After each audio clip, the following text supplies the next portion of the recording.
नमस्कार साथियों, स्वागत है आप सभी का आपके अपने YouTube चैनल डीएस एकेडमी में।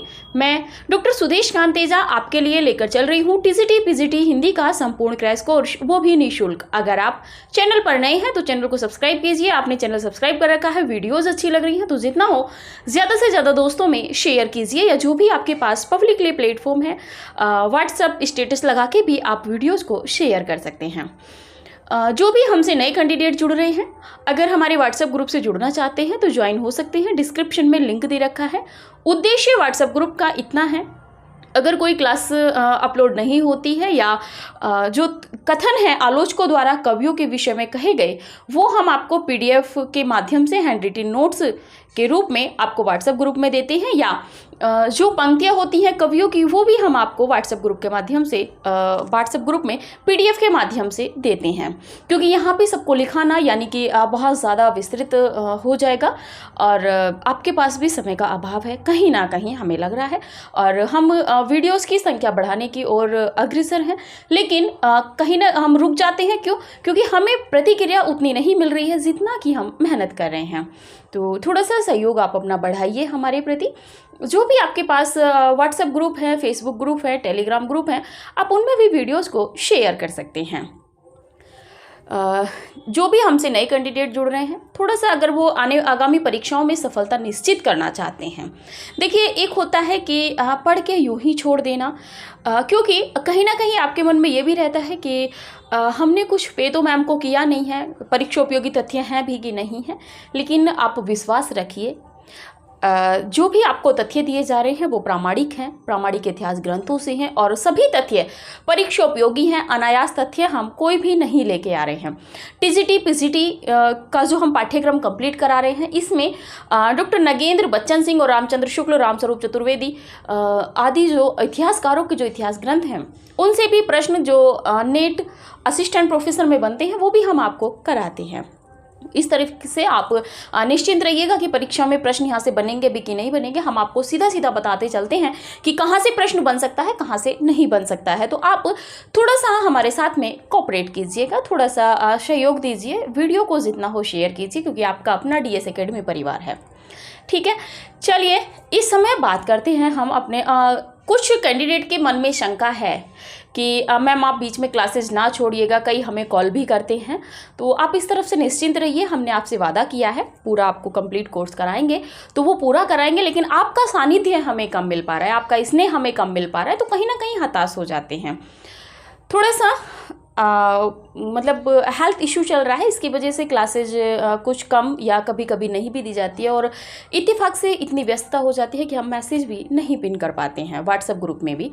तो आप बेल आइकन, जब आपने चैनल को सब्सक्राइब करते हुए जब आपने बेल आइकन प्रेस किया है, तभी उसमें बेल आइकन प्रेस होने के बाद क्या होता है कि जैसे ही अगली वीडियो अपलोड होती है वैसे ही आपके पास नोटिफिकेशन पहुँच जाता है। साथ ही जो भी कैंडिडेट क्लास लेने के लिए आते हैं, तो देखिए पहले क्लास लिया कीजिए। आप क्लास लेने से पहले आप क्लास को लाइक कर दिया कीजिए। उसी के बाद में आप जब पूरी क्लास देख लेते हैं, आपको लगता है कि या तो हमने कुछ प्रश्न दिए हैं या जो भी आपको उचित कमेंट लगती है आप कर दिया कीजिए। उससे क्या होता है कि हमारा थोड़ा सा उत्साहवर्धन हो जाता है और हमें ऊर्जा मिल जाती है। देखिए हर किसी को एनर्जी की ज़रूरत होती है, तो मुझे जो आप एनर्जी देंगे वही मुझे आगे बढ़ाएगी, और जितना अच्छा होगा मैं करूँगी, और जितना अच्छा मुझसे हो पा रहा है परीक्षा उपयोगी तथ्य मैं आपको दे पा रही हूँ, वो महत्वपूर्ण है। क्योंकि जहाँ अभी तक जो हमने पढ़ा है, अगर उसमें से आप सोल्व करेंगे तो हमें नहीं लगता कि आपके प्रश्न गलत हो रहे होंगे, अगर आप ईमानदारी से तथ्यों को एक जगह संकलन करके आप पढ़ते हुए चल रहे हैं तो चलिए बात चल रहे हैं हम लोग भक्ति काल में। भक्ति काल में भी सगुण काव्यधारा में, और इस समय हम बात कर रहे हैं तुलसीदास जी की। तुलसीदास जी की इससे पहले कई वीडियोस हम देख चुके हैं, रामचरितमानस, अन्य रचनाएं। आज हम देखेंगे तुलसीदास जी की जो शेष रचनाएं थीं, उनको कोशिश करेंगे कि आज हम इसी क्लास में कंप्लीट कर लें। तो चलिए बात करते हैं तुलसीदास जी की अन्य रचनाओं में। पहली रचना हम यहाँ पे देख रहे हैं कृष्ण गीतावली। देखिए कृष्ण गीतावली, जैसा कि हम आपको बता दें कि जो कृष्ण भक्त कवि हैं उन्होंने भी राम से संबंधित रचनाएं लिखी हैं, या उनकी रचनाओं में भी राम से संबंधित पद मिलते हैं। और यहीं पे जो राम भक्त कवि हैं, यानी कि जो मुख्य कवि होते हैं, प्रतिष्ठापक कवि होते हैं, प्रतिष्ठित कवि होते हैं, तो उनकी रचनाओं में भी अन्य रूप की जो है हमें पंक्तियाँ जो पद हैं वो मिल जाते हैं। जैसे कि तुलसीदास ने मुख्य रूप से ये राम उपासक थे, इन्होंने राम की उपासना की है हर रूप में, लेकिन इनकी रचनाओं में भी इन्होंने कुछ रचनाएं कृष्ण से संबंधित भी लिखी हैं। वो संबंधित नहीं है, इसलिए संबंधित है क्योंकि उनका आधार इन्होंने लिया है राम का वर्णन करने में, ठीक है।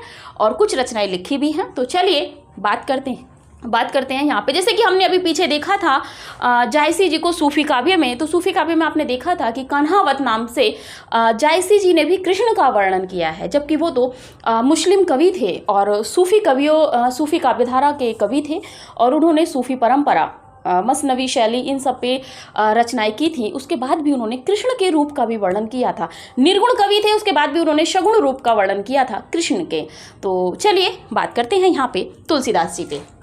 तुलसीदास जी की रचना है कृष्ण गीतावली, ठीक है। इसके रचनाकार तुलसीदास हैं। समय की बात करें तो इस रचना का समय 1571 ईस्वी ठहरता है। ये 1571 ईस्वी है जो कृष्ण गीतावली का समय है। तुलसीदास ने इसकी रचना वृंदावन की यात्रा के समय की थी। प्रश्न यहाँ से बनेगा, वृंदावन की यात्रा के समय निम्नलिखित में से किस काव्य की रचना तुलसीदास ने की थी? तो कृष्ण गीतावली की। ब्रज भाषा में रचित इस कृति में श्री कृष्ण के जीवन चरित्र से संबंधित 61 पद संकलित किए गए हैं। कितने पद हैं कृष्ण के जीवन से संबंधित? तो आपके 61 पद मिलते हैं, यानी कि कृष्ण गीतावली में कितने पद हैं? 61 पद है। बात करें, इस रचना में मंगलाचरण नहीं किया गया है। किस में नहीं किया गया है? आपका कृष्ण गीतावली। जो एक विशेषताएं होती हैं उन क्रमों की रचनाओं को आप एक जगह इकट्ठा कीजिए, तब देखिए आपके पास कितना अच्छा संकलन होता है, जिसमें मंगलाचरण नहीं है, जिनमें किया गया है, जिनमें बरवे छंद है और किस किस भाषा की है। हालांकि हमने पहले शुरू की वीडियोज़ में ये सब करा दिया है। आगे बात करते हैं, इस रचना में भ्रमर गीत प्रसंग का वर्णन भी मिलता है। देखिए, भ्रमर गीत प्रसंग जो कृष्ण से संबंधित है, तो इसका वर्णन भी इसमें मिलता है। किसका? भ्रमर गीत प्रसंग का। तुलसी की किस रचना में भ्रमर गीत का प्रसंग मिलता है? कृष्ण गीतावली में। नाम से वैसे आप पकड़ ले जाएंगे, क्योंकि इतना हम आपको समझाते हुए चलते हैं कि तथ्य, हमें लग रहा है कि अगर सीधे सीधे आपको उत्तर नहीं आएगा परीक्षा हॉल में, तो आप विकल्प काट के भी पहुँच जाएंगे, या थोड़ा सा स्मृति पे जब आप जोर डालेंगे तो पहुंच जाएंगे। आगे बात कर लेते हैं बरवे रामायण की। बरवे रामायण ये तुलसीदास की रचना है। इसका जो समय है 1612 ईस्वी है। कब है? 1612 ईस्वी है। अवधी भाषा, किस भाषा में है? अवधी भाषा में है। ये ब्रज भाषा में थी, ठीक है। तो अवधी भाषा में रचित इस रचना में रामचरित से संबंधित, यानी कि राम के जीवन से संबंधित 69 छंद, 69 छंद मिलते हैं। कितने छंद मिलते हैं बरवे रामायण में? 69। ऊपर कितने मिलते थे? 61। इसकी रचना तुलसीदास ने रहीम के बरवे नायिका भेद। देखिए, यहाँ से प्रश्न बनेगा, बरवे रामायण की रचना तुलसीदास ने किसके अनुकरण पर की है? तो अगर प्रश्न में कवि का नाम रहेगा तो रहीम के अनुकरण पर की है, और अगर रहीम की रचना का नाम रहेगा तो बरवे नायिका भेद के अनुकरण पर की है, या उससे प्रोत्साहित होकर या उसको पढ़कर तब की है। आगे बात करते हैं, इस रचना में मंगलाचरण नहीं किया गया। देखिए, दो तथ्य आपको एक साथ यहीं पे मिल गए हैं, क्योंकि इसमें भी मंगलाचरण नहीं किया गया है। इस रचना को 7 सर्गों में विभक्त किया गया है। इस रचना में 7 कांड ना होकर 7 सर्ग हैं। किसमें? बरवे रामायण में। आप स्क्रीनशॉट लीजिए, फिर आगे बढ़ते हैं, क्योंकि तुलसी की रचनाओं को आज हमें कंप्लीट करना है। चलिए, देखिए, वीडियो को आप शेयर करते रहिए। बार बार कहते हैं अच्छा नहीं लगता, और क्योंकि कहते इसलिए हैं, जितनी हम मेहनत कर रहे हैं उतना हमें फीडबैक नहीं मिल पा रहा है, ठीक है।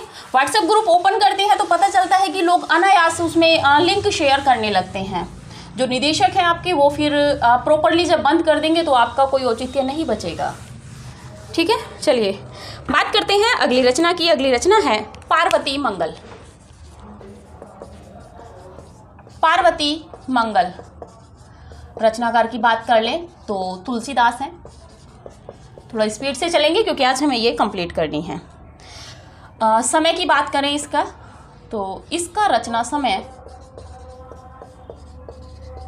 1582 ईस्वी है। 1582 ईस्वी है। अवधी भाषा में रचित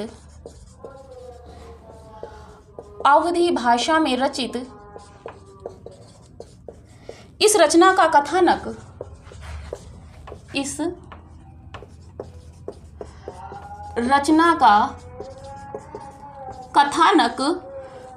संस्कृत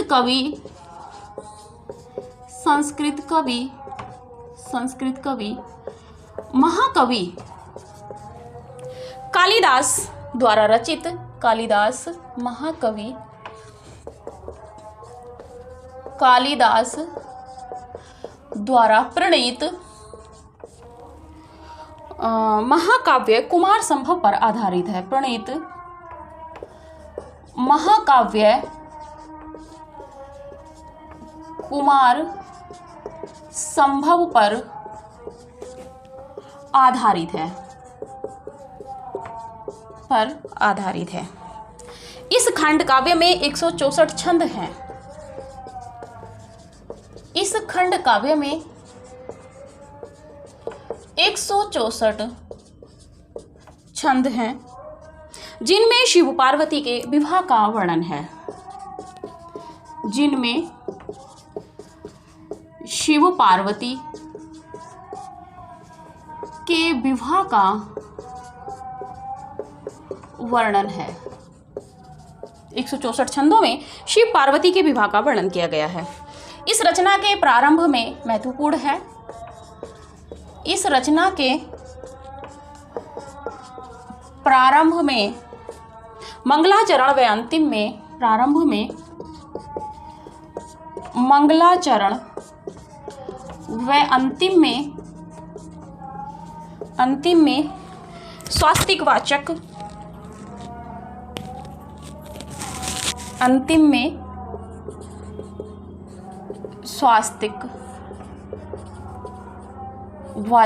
स्वास्तिक वाचन किया गया है। स्वास्तिक वाचन किया गया है। अगली रचना की बात कर लेते हैं, जानकी मंगल। जानकी मंगल तुलसीदास की रचना है। ठीक है।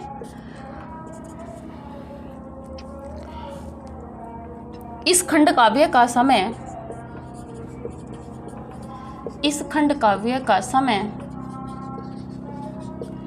1582 ईस्वी है।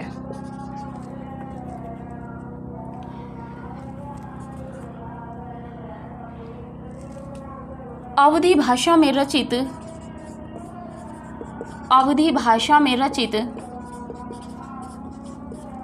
इस खंड काव्य में अवधी भाषा में रचित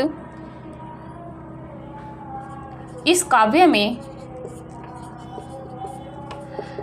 राम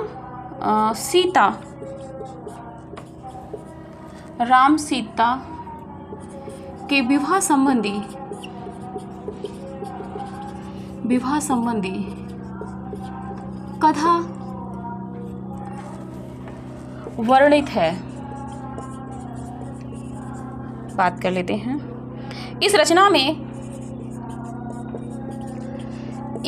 में कुल 216 छंद हैं। कितने छंद हैं? तो 216 छंद हैं। आगे बात कर लेते हैं इस रचना का आधार ग्रंथ।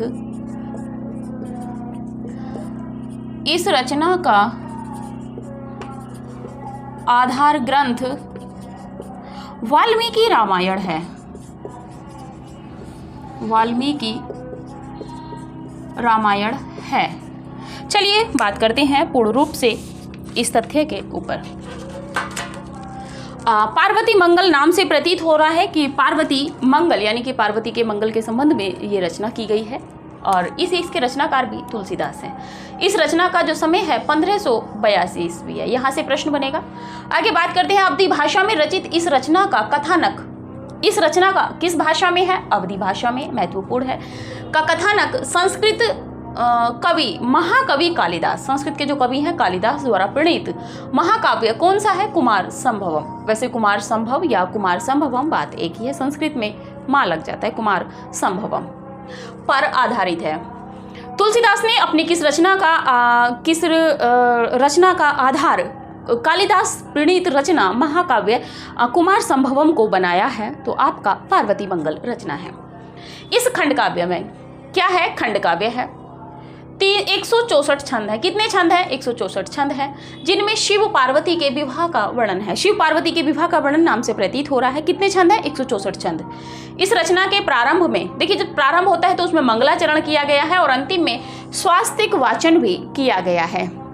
ठीक है, ये जो स्वास्तिक होता है इसका मतलब कोई अंक रहता है तो इसका वाचन भी इसमें किया गया है। अगली रचना पे बात करते हैं, जानकी मंगल। इसकी रचना भी तुलसीदास ने की है। इस खंड काव्य का समय कैसा है? खंड काव्य है।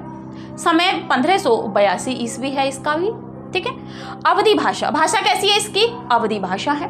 में रचित इस काव्य में राम सीता, इसमें जानकी मंगल में राम और सीता के विवाह का वर्णन तुलसीदास जी ने किया है। इस रचना में कुल 216 छंद हैं। कितने छंद है? 216, उसमें 164 थे पार्वती मंगल में। इस रचना का आधार ग्रंथ वाल्मीकि रामायण है। जानकी मंगल का आधार ग्रंथ क्या है? तो वाल्मीकि रामायण है। पार्वती मंगल का आधार ग्रंथ क्या है? तो कालिदास की रचना कुमार संभवम है। ठीक है, तो चलिए आप स्क्रीनशॉट लीजिए, आगे बढ़ते हैं। फिर चलिए अगली रचना देखते हैं, क्योंकि हमें थोड़ी सी तीव्र गति से चलना है।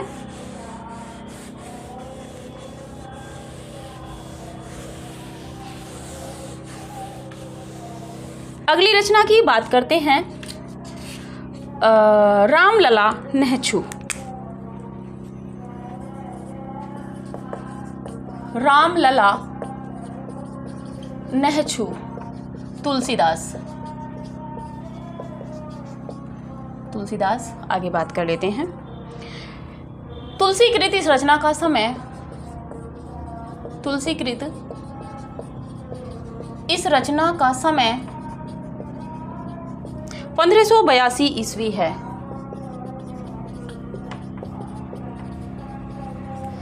इस प्रबंधात्मक रचना में, इस प्रबंधात्मक रचना में 20 सोहर छंद हैं। 20 सोहर छंद हैं। इसकी रचना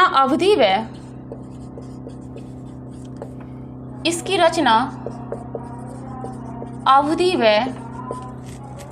भोजपुरी भाषा में की गई है। अवधी व भोजपुरी भाषा में की गई है।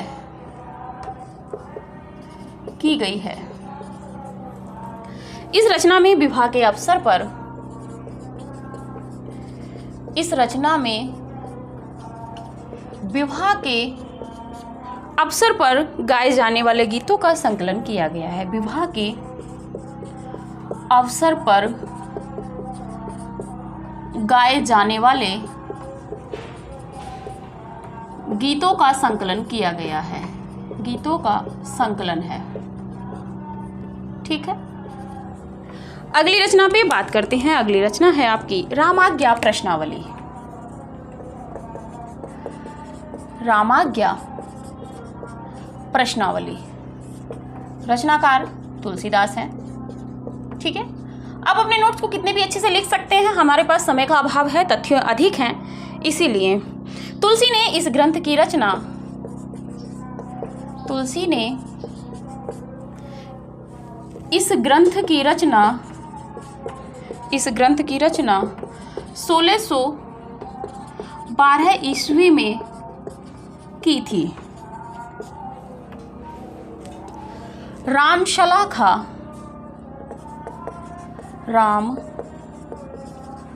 रामशलाखा, दोहावली रामायण,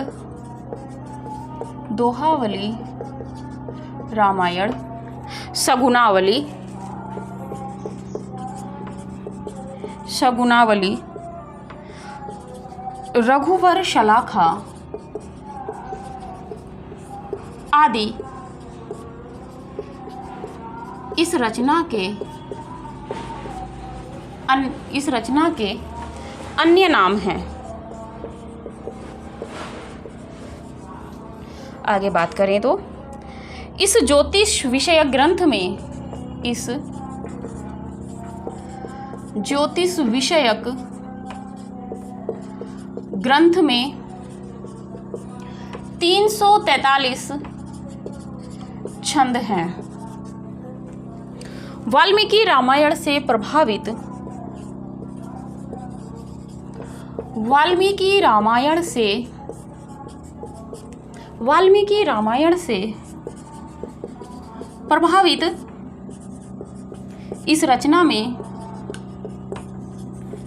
में 7 सर्गों में 7 सर्गों में राम कथा कही गई है। राम कथा कही गई है। राम कथा है, सीधा सीधा लिखिए क्योंकि बोर्ड कम है। इस रचना के 7 सर्गों में आगे है, इस रचना के 7 सर्गों में 7 कोष्ठक हैं। 7 सर्गों में 7 कोष्ठक हैं। वे प्रत्येक कोष्ठक में 7 दोहे हैं। आगे बताएंगे कैसे इसमें ज्योतिष इसमें विद्या है। 7वें सर्ग के सप्तक में 7वें सर्ग के सप्तक में शकुन विचारने का ढंग दिया गया है। शकुन विचारने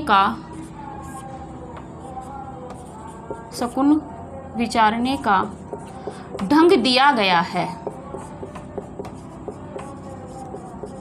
चलिए बात करते हैं तथ्यों पर। रामलला नहछू ये एक तरीके से इसमें जो है शोहर छंद, यानी कि विवाह के समय पे जो पति जब विवाह से पहले लड़के के पक्ष में जो गीत गाए जाते हैं उनके विषय में यहाँ वर्णन किया गया है। तुलसीकृत इस रचना का समय 1582 ईस्वी है। रचना का समय 1582 महत्वपूर्ण है। इस प्रबंध काव्य कैसा है? प्रबंधात्मक रचना में कैसा है? प्रबंध काव्य है। कौन सी रचना है? रामलला नहछू। रचना में 20 सोहर छंद है। कितने छंद है? 20। कैसे छंद है? सोहर छंद है। इसकी रचना अवधी व भोजपुरी भाषा में की गई है। देखिए, अगर सीधा सीधा अवधी भाषा रहती है तो ठीक है, लेकिन अगर विकल्प में अवधी व भोजपुरी अगर रहता है तो आपको ये टिक करना होगा, क्योंकि पेपर का स्तर सरल नहीं हो रहा है बल्कि कठिन हो रहा है। ठीक है। इस रचना में विवाह के अवसर पर गाए जाने वाले गीतों का संकलन है। तुलसीदास ने अपनी किस रचना में विवाह के समय गाए जाने वाले गीतों का संकलन किया है? तो रचना रहेगी आपकी रामलला नहछू। रामचरितमानस ना लगा दीजिएगा, विवाह उसमें भी हुआ है, स्वयंवर उसमें भी हुआ है, जानकी मंगल में भी हुआ है, पार्वती मंगल में भी हुआ है, लेकिन जो सोहर छंद स्पेशली लिखे हैं कवि ने वो रामलला नहछू में लिखे हैं। आगे बात करते हैं रामाज्ञा प्रश्नावली। कभी पता चले कि आप कहें कि विवाह के अवसर पर गाए जाने वाले गीत, तो आप कहेंगे पार्वती मंगल में भी विवाह हुआ है शिव पार्वती का। अच्छा, चलिए इसको हटा देते हैं। तो जानकी मंगल में भी राम और सीता का विवाह हुआ है, तो वहीं पे लिखे होंगे कवि ने। तो देखिए, अपने आप से सेंस ना लगाइएगा, ठीक है, नहीं तो एक्सपर्ट बाहर कर देगा। फिर एक्सपर्ट क्या करेगा? अब तो सब कंप्यूटर ही OMR चेक करता है। आगे बात करते हैं रामाज्ञा प्रश्नावली। रामाज्ञा प्रश्नावली में ये जो है इसकी विशेषता है कि एक ज्योतिषी ग्रंथ है। इसमें क्या होता है कि जो पहले के 6 सर्ग हैं, इसमें जो 7 सर्ग हैं, इसमें 6 सर्ग हैं। जो 6 सर्ग हैं, 7वें सर्ग को छोड़कर, तो 6 सर्गों के दोहों में आपकी समस्या बताई जाती है। किसी भी पद को आप उठा लीजिएगा, उसमें आपकी समस्या कहीं ना कहीं निहित होगी, और उसी के संदर्भ का जब आप 7वें सर्ग में जाके दोहा देखेंगे तो उसमें उसका निवारण होगा। ऐसे ही नहीं कोई पंडित आपको बता देता है कि आपके ऊपर 7.5 चल रही है शनि की, तो आप इसका उपाय ये कीजिए। ये सब रामाज्ञा प्रश्नावली में अंकित हैं तथ्य। ठीक है। आपका गुरु या कोई और भी जो आपको उद्देश्य बताए जाते हैं कि आपकी परीक्षा सही नहीं जा रही है, आपका लक्ष्य नहीं मिल रहा है, या आपके व्यवसाय में कमी हो रही है, तो ये सब प्रश्न और उनके उत्तर 6 में प्रश्न है और 7वां जो सर्ग है उसके जो कोष्टक हैं, उनके जो दोहे हैं, उनमें आपकी समस्याओं का निदान दिया हुआ है। ठीक है, चलिए आगे बात कर लेते हैं। तुलसी ने इस ग्रंथ की रचना 1612 ईस्वी में की थी। रामाज्ञा प्रश्नावली की का जो समय है 1612 ईस्वी है। राम शलाखा, दोहावली रामायण, शगुनावली, रघुवर शलाखा आदि इस रचना के अन्य नाम हैं। एक्सपर्ट आपको कहीं से कंफ्यूजन नहीं करेगा, वो करेगा सगुनावली उठाएगा। सगुनावली निम्नलिखित में से तुलसीदास की रचना नहीं है। आप सबसे पहले विकल्प काटेंगे, सगुनावली है ही नहीं, फिर गोला काला कर देंगे और वहाँ पे आपका भविष्य 1 नंबर पे डिपेंड करेगा। आगे चलिए बात करते हैं। इस ज्योतिष विषयक ग्रंथ में 343 छंद हैं। 343 छंद किसमें है? रामाज्ञा प्रश्नावली में। कैसा ग्रंथ है? ज्योतिष विषयक, महत्वपूर्ण है। यहाँ से प्रश्न अनेक बार टीजीटी पीजीटी में बन चुका है। वाल्मीकि रामायण से प्रभावित इस रचना में 7 सर्गों में राम कथा है। देखिए, राम की कथा है, लेकिन उसमें भी शकुन अपशकुन विचारने का भी इसमें वर्णन है, इसीलिए इसको ज्योतिषी ग्रंथ माना जाता है। इस रचना के 7 सर्गों में 7 कोष्टक हैं। कितने कोष्टक हैं थोड़ा सा बता दें आपको। यहाँ पे 7 सर्ग हैं। पहला, दूसरा, तीसरा, चौथा, 5वां, 6वां, 7वां, ये 7 सर्ग हो गए। अब इनमें भी 7 कोष्टक होंगे। एक कोष्टक ये हो गया, दूसरा, तीसरा, चौथा, 5वां, 6वां, 7वां, इस तरीके से 7 कोष्टक, और प्रत्येक कोष्टक में 7 दोहे हैं। अब ये जो पहला कोष्टक है इसमें भी 7 कोष्टक है। वह प्रत्येक कोष्टक में, अब इस कोष्टक में भी क्या है, तो इस कोष्टक में भी 7 दोहे हैं। इनमें समस्या कही जाएगी और ये जो 7वें का जो कोष्टक रहेगा इसमें निवारण होगा आपकी समस्या का। आप कहिएगा जाके, जब रामाज्ञा प्रश्नावली आप पढ़ेंगे, आप खुद से पदों को पढ़िएगा और तब देखिएगा कि आपकी नौकरी क्यों नहीं लग रही है, और निवारण भी आपका उसी में मिलेगा। लेकिन ऐसा कुछ नहीं है, आप पढ़ेंगे, मेहनत का कोई पर्याय नहीं होता है। आगे बात करते हैं। 7वें सर्ग के सप्तक में शकुन विचारने का ढंग दिया गया है, यानी कि जो आपकी समस्या है उसका निदान दिया गया है कि कैसे किया जाता है। आप स्क्रीनशॉट लीजिए, फिर आगे बढ़ते हैं। चलिए देख लीजिएगा रामाज्ञा प्रश्नावली को पढ़ के। हो सकता है बिना पढ़े भी आपका काम हो जाए, वैसे ऐसा होगा नहीं, ठीक है, क्योंकि परीक्षाएं कठिन होती चली जा रही हैं और आप जितना गहन अध्ययन करेंगे उतना कम ही है। इसलिए रामाज्ञा प्रश्नावली ना खरीदिएगा, उसके बदले में जो मूल किताबें हैं गोविंद पांडे, वो क्या कहते हैं आपके रामचंद्र शुक्ल की, डॉक्टर नगेंद्र की और बच्चन जी की, इनको खरीद के पढ़िएगा। चलिए आगे बात कर लेते हैं। वैराग्य संदीपनी, वैराग्य संदीपनी बात कर ले तो तुलसीदास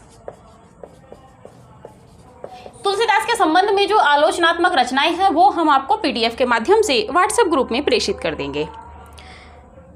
इस काव्य की रचना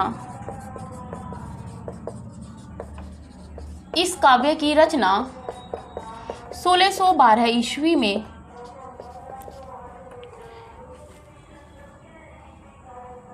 हुई थी।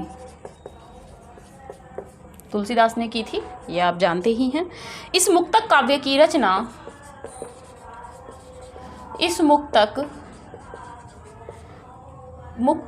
काव्य की रचना 64 दोहों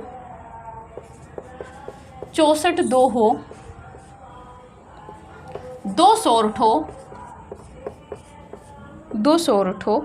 व 14 चौपाइयों में की गई है। वह 14 चौपाइयों में की गई है। यह रचना 4 भागों में विभक्त है। यह रचना 4 भागों में विभक्त है। ठीक है, आगे बात कर ले। इस रचना में संतों की महिमा का वर्णन किया गया है। इस रचना में संतों की महिमा का वर्णन किया गया है। महिमा का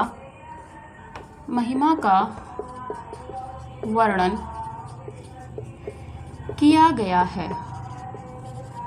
आगे बात कर ले। तुलसी ने स्वयं इस रचना को तुलसीदास ने स्वयं इस रचना को अखिल ज्ञान का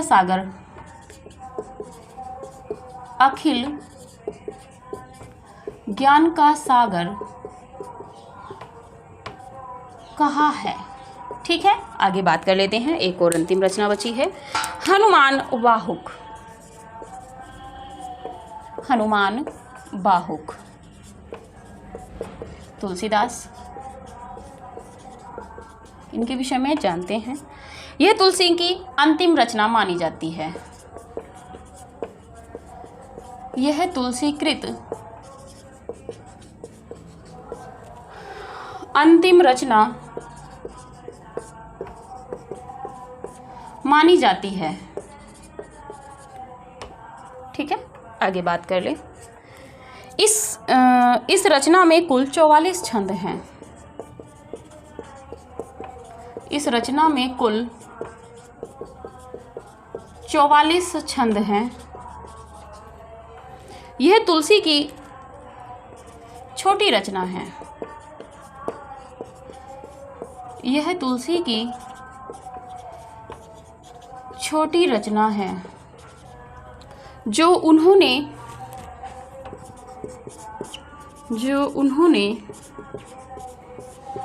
अपनी भुजा यानी कि बाहु पीड़ा के समय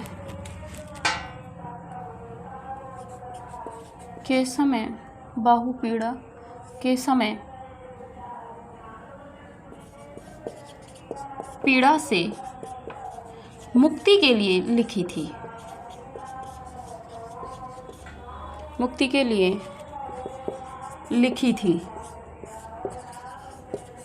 चलिए, ये आप स्क्रीनशॉट ले लीजिए, फिर बात करते हैं। वैराग्य संदीपनी इसकी रचना तुलसीदास ने कब की थी? आपकी 1612 ईस्वी में। वैराग्य संदीपनी का समय 1612 ईस्वी है। इस मुक्तक काव्य की रचना 64 दोहों, कैसा काव्य है? मुक्तक काव्य है। 64 दोहों, 2 सोरठों व 14 चौपाइयों में किया गया है। 64 दोहे, 2 सोरठे और 14 चौपाइयाँ किस रचना में मिलती हैं? तो आपके वैराग्य संदीपनी में। यह रचना 4 भागों में विभक्त है। कितने भागों में है ये?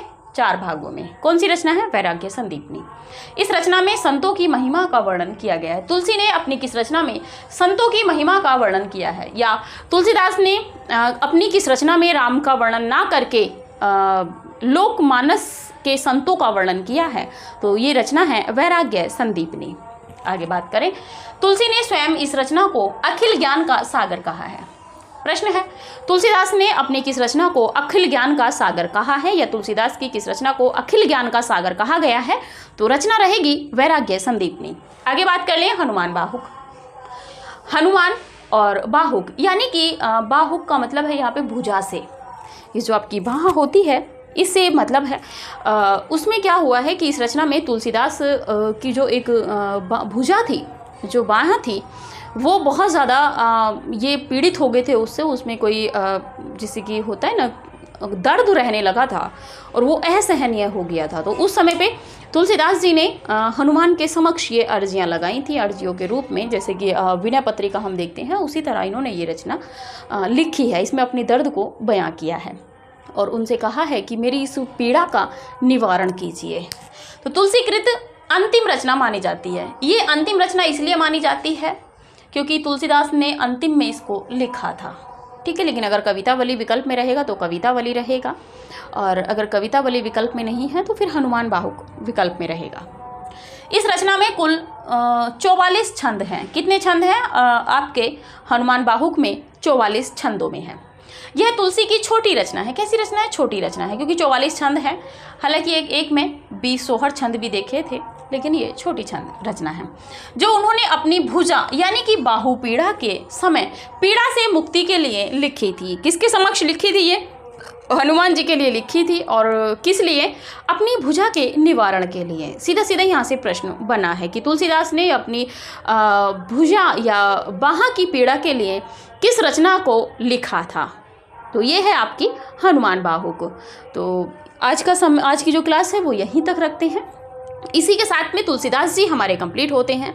आगे की जो रचनाएं हैं उनको जो अन्य जो राम भक्त कवि हैं उनको हम अगली वीडियोस में देखेंगे। 2 या 3 वीडियोस में हम जो राम भक्त अन्य कवि हैं उनको देख लेंगे। तुलसीदास से पहले भी हमने कुछ राम भक्त कवि देखे थे। और इसी के साथ में जो तुलसीदास से संबंधित जो पंक्तियां हैं, उनकी रचनाओं की जो पंक्तियां हैं या तुलसीदास के संबंध में जो आलोचकों ने कथन कहे हैं, वो सब आपको हैंड रिटन नोट्स में व्हाट्सएप ग्रुप में मिल जाएंगे। आप उसमें ज्वाइन हो जाइएगा जो ज्वाइन होना चाहते हैं। लेकिन अगर आपने क्लास पूरी देख ली है तो प्लीज़ जो भी आपको कमेंट्स उचित लगता है वो आप कमेंट कीजिएगा। मिलते हैं अगली वीडियो में अगले नए राम भक्त कवियों के साथ में। देखेंगे उन्होंने राम की भक्ति किन किन रचनाओं के माध्यम से और किन किन तथ्यों में की है। तो ठीक है, आज की वीडियो यहीं तक। मिलते हैं अगली वीडियो में, तब तक के लिए नमस्कार।